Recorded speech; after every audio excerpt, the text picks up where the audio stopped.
Alô? Alô? É o dono do bar? É, por quê? Quem tá falando?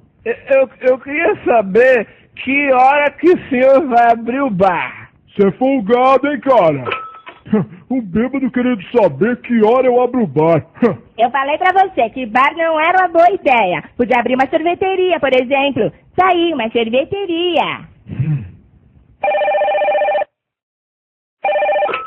Alô? Fala pra mim, que hora que o senhor abre o bar? Eu abro às 8, tá bom? Às 8.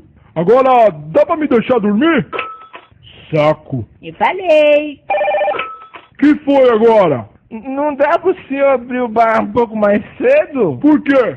Tá ansioso pra encher a cara, é? Vagabundo! Não, é que o senhor me deixou preso aqui dentro.